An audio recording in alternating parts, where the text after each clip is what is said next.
I awoke this morning with a song in my head, well, if not in my heart. You may not have come across the term earworm, but it neatly expresses how some tunes get into your head and won't be shifted for hours, if not days.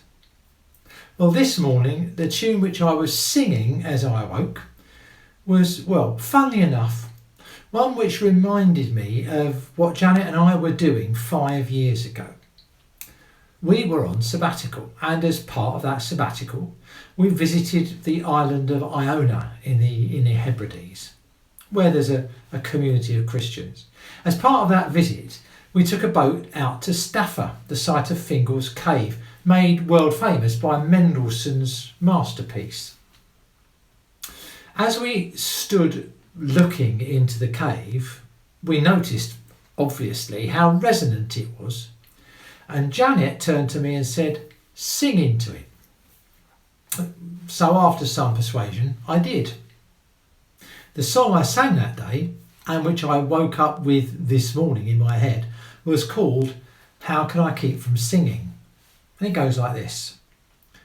My life goes on in endless song, above earth's lamentation.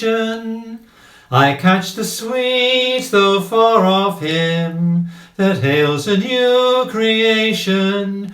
No storm shall shake my inmost calm, while to that rock I'm clinging. Since love is Lord of heaven and earth, how can I keep from singing? Now, songs have always been recognised as being powerful things.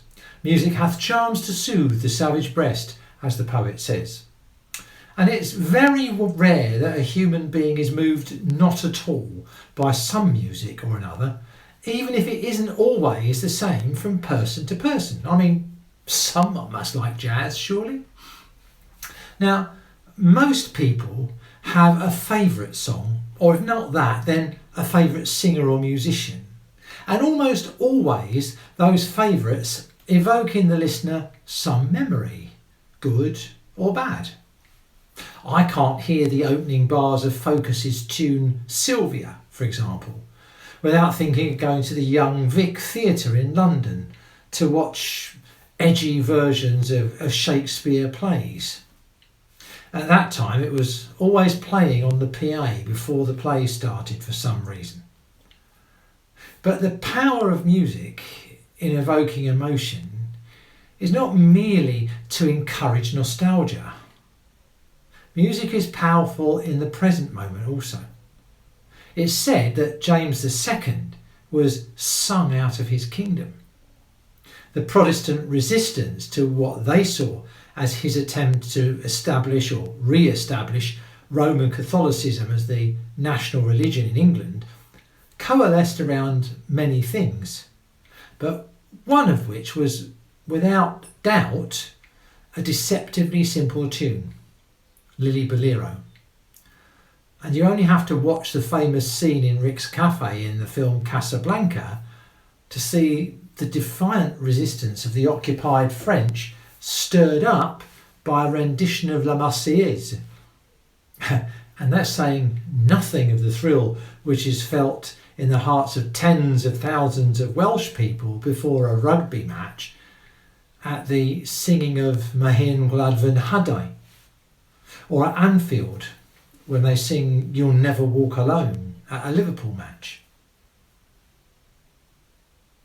Pretty much every religion has recognised and utilised the power of music and of words set to music in a particular way back in time. The Psalms, for example, are songs of praise to God. They are songs of contrition and lament. They're songs which question God's purpose and their place in that purpose. And Methodism, of course, whose birthday we celebrated last weekend, was actually born in song. It's no coincidence that Charles Wesley is known as the sweet singer of Methodism, given how many hymns he gave to the fledgling church. And we, too, have our favourites? And can it be that I should gain an interest in the Saviour's blood? And are we yet alive? Love divine, all love's excelling, and oh, for 1,000 tongues to sing. And as they say in the TV adverts for those compilation albums, many, many more. But Methodists didn't just sing hymns to make a joyful noise to the Lord. They sung their theology. And in an age where literacy amongst the working class, from which we drew such numbers, was rare, by means of memorising those hymns, learnt and absorbed that theology as well, and put into practice in their own way a theology which took its part in changing the world by changing the society from which it sprung.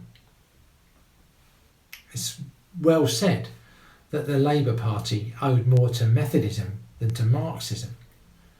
And Methodism owed and owes much to its music. Charles Wesley's hymns caught the public imagination, in part because he spoke to their condition and from their condition, and partly because he wrote to popular tunes of the day. What's going to be the song of the present age? How are we going to sing it? How are we going to express the lament of our grief in the current crisis in the presence of God? Who is going to become the sweet singer of the COVID generation?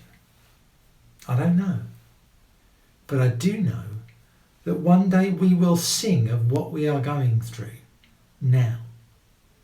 And that song will focus our lament for those we have lost and our thanksgiving for God's continued presence amongst us, even in the midst of uncertainty, anxiety, and suffering. And we will wake from this nightmare singing.